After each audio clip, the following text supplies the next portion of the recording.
أعوذ بالله من الشيطان الرجيم. بسم الله الرحمن الرحيم. قل أعوذ برب الناس ملك الناس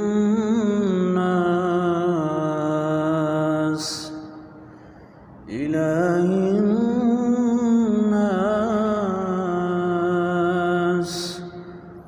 من شر الوسواس الخناس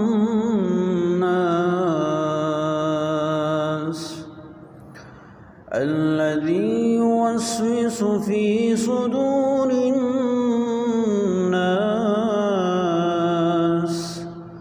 من الجنة والناس.